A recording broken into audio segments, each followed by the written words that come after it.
Welcome back. Rahul Gandhi ಭೇಟಿಯಾಗಿ ವರದಿ ನೀಡಿದ್ದಾರೆ ಸಿಎಂ ಮತ್ತು ಡಿಸಿಎಂ. ಹಾಗಾದ್ರೆ ಕಠಿಣ ಕ್ರಮಕ್ಕೆ ಮುಂದಾಗುತ್ತಾ ಹೈಕಮಾಂಡ್? ಕಾಂಗ್ರೆಸ್ ಹೈಕಮಾಂಡ್ ಮುಂದೆ 3 ಆಪ್ಷನ್ ಇಟ್ಟಿದ್ದಾರೆ.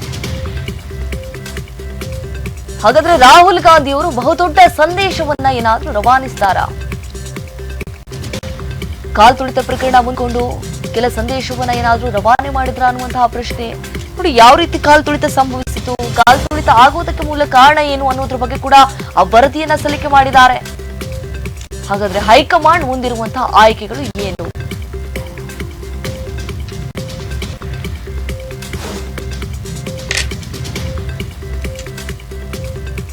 ನೋಡಿ, ಹೈಕಮಾಂಡ್ಗೆ ಚಿನ್ನಸ್ವಾಮಿ ಕಾಲ್ ತುಳಿತ ದುರಂತದ ಪ್ರಕರಣ ರಿಪೋರ್ಟ್ ಅನ್ನ ಕೂಡ ಸಲ್ಲಿಕೆ ಮಾಡಿದ್ದಾರೆ.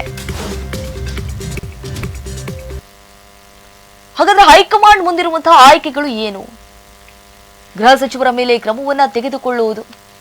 ಯಾಕಂದ್ರೆ ಇಷ್ಟು ದಿನ ಬಿಜೆಪಿ ಮತ್ತು ಜೆಡಿಎಸ್ ನಾಯಕರು ಅಂದ್ರೆ ಮೈತ್ರಿ ನಾಯಕರು ಆರೋಪ ಮಾಡ್ತಾ ಇದ್ರು, ಇದಕ್ಕೆ ನೇರ ಹೊಣೆ ರಾಜ್ಯ ಸರ್ಕಾರ ಅಂತ ಹೇಳಿ. ನೈತಿಕತೆ ಇದ್ರೆ ಸಿಎಂ ಸಿದ್ದರಾಮಯ್ಯ ಮತ್ತು ಡಿಕೆ ಶಿವಕುಮಾರ್ ರಾಜೀನಾಮೆ ಕೊಡ್ಲೇಬೇಕು ಅಂತ ಹೇಳಿ ವಾದವನ್ನ ಹೂಡ್ತಾ ಇದ್ರು. ಹಾಗೆ ಗೃಹ ಸಚಿವರು ಇದಾರೋ ಇಲ್ವೋ ರಾಜ್ಯದಲ್ಲಿ ಅನ್ನೋದೇ ಗೊತ್ತಿಲ್ಲ ಅಂತ ಹೇಳಿ ಪ್ರತಿಭಟನೆ ಕೂಡ ಮಾಡಿದ್ರು ಬಿಜೆಪಿ ನಾಯಕರು.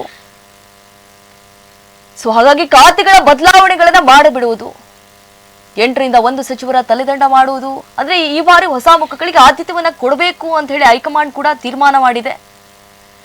ನೋಡಿ, ಮುಂಚೆ ಹೇಳ್ತಾ ಇದ್ರು ಸಚಿವ ಸಂಪುಟ ಪುನರಚನೆ ಆಗ್ಲೇಬೇಕು ಅಂತ ಹೇಳಿ ಬಿಗಿಪಟ್ಟನ ಹಿಡಿದಿದ್ರು. ಅಂದ್ರೆ ಯಾರೆಲ್ಲ ಭ್ರಷ್ಟಾಚಾರದ ಆರೋಪಗಳನ್ನು ಎದುರಿಸ್ತಾ ಇದ್ದಾರೆ, ಮತ್ತೊಂದು ಕಡೆ ಯಾರೆಲ್ಲ ಅಸಮರ್ಥನ ಅನಿಸ್ತಿದ್ದಾರೆ, ಆದ್ರೆ ಅವರ ಕ್ಷೇತ್ರದಲ್ಲಿ ಸರಿಯಾಗಿ ಸ್ಪಂದಿಸ್ತಾ ಇಲ್ಲ, ಜನಗಳಿಗೆ ಅಹವಾಲನ್ನ ಕೂಡ ಸ್ವೀಕರಿಸ್ತಾ ಇಲ್ಲ, ಯಾರು ಕಳಂಕಿತರು ಅನಿಸ್ತಾರೆ ಅಂತವ್ರಿಗೆ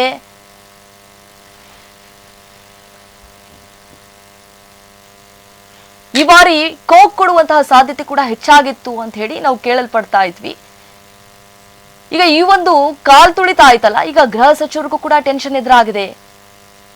ರೀಸೆಂಟ್ಲಿ ಹೋಗಿ ಮಲ್ಲಿಕಾರ್ಜುನ ಖರ್ಗೆ ಅವರನ್ನ ಕೂಡ ಭೇಟಿಯಾದ್ರು. ಕೆಪಿಸಿಸಿ ಅಧ್ಯಕ್ಷ ಸ್ಥಾನ ಬದಲಾಯಿಸಿರುವುದು ಕೂಡ ಸರ್ಕಾರದಲ್ಲೂ ಹಲವು ಬದಲಾವಣೆ ತಂದು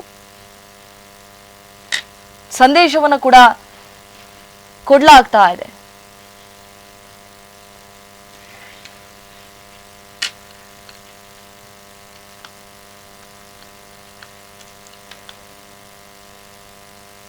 ಇಡಿ ದಾಳಿ, ರನ್ಯಾ ಕೇಸ್ ಈಗ ಕಾಲ್ ತುಳಿತ ಕಳಂಕ ಎದುರಾಗಿದೆ. ಆರೋಪ ಮುಕ್ತಕ್ಕೆ ಪರಮೇಶ್ವರ ಶತಪ್ರಯತ್ನ ಮಾಡ್ತಿದ್ದಾರೆ.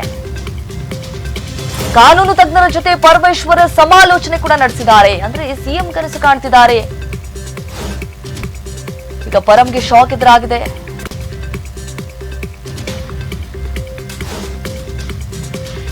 ಮಂತ್ರಿ ಸ್ಥಾನಕ್ಕೆ ಕುತ್ತು ತರ್ತಿರೋ ಕೇಸ್ ಕೂಡ ಎದುರಾಗಿದೆ. ಗೃಹ ಖಾತೆಯ ನಿಭಾಯಿಸಿದಂತಹ ಆರೋಪ.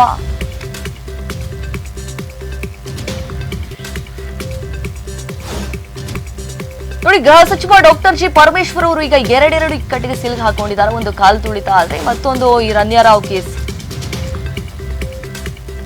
ಈಗ ಸಿಎಂ ರೇಸ್ ನಲ್ಲಿದ್ರು, ಸಿಎಂ ಆಗ್ಬೇಕು ಅಂತ ಹೇಳಿ ಕನಸನ್ನ ಕೂಡ ಕಂಡಿದ್ರು ಡಾಕ್ಟರ್ ಜಿ ಪರಮೇಶ್ವರ್. ಈಗ ಬಿಗ್ ಶಾಕ್ ಎದುರಾಗಿದೆ. ಮಂತ್ರಿ ಸ್ಥಾನಕ್ಕೆ ಕುತ್ತು ತರುತ್ತಿರುವಂತಹ ಕೇಸ್ ಇದು. ಏನಾದ್ರೂ ಒಂದು ವೇಳೆ ಸಚಿವ ಸಂಪುಟ ಪುನರಚನೆ ಆದ್ರೆ ಡಾಕ್ಟರ್ ಜಿ ಪರಮೇಶ್ವರ್ ಅವರಿಗೆ ಏನಾದ್ರೂ ಕೋಕ್ ಕೊಡ್ಲಾಗತ್ತಾ ಪಕ್ಷದಿಂದ ಅಂತ ಹೇಳಿ. ಕಾಲ್ ತುಳಿತ ಕೇಸ್ ಕಳಂಕ ಪರಮೇಶ್ವರ್ಗೆ ಈಗ ಟೆನ್ಷನ್ ಎದುರಾಗಿದೆ.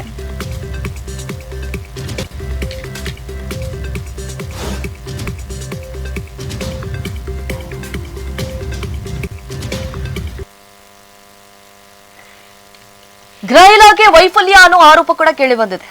ಈ ಪರಮೇಶ್ವರ್ ವಿರುದ್ಧ ಮುಗಿಬಿದ್ದಂತಹ ಬಿಜೆಪಿ ನಾಯಕರು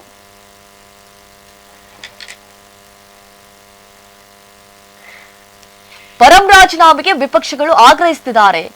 ಅಂದ್ರೆ ಸಿಎಂ ಸ್ಥಾನದ ಕನಸು ಕಾಣ್ತಾ ಇರುವಂತಹ ಪರಂಗೆ ಈಗ ಬಿಗ್ ಶಾಕ್ ಎದುರಾಗಿದೆ.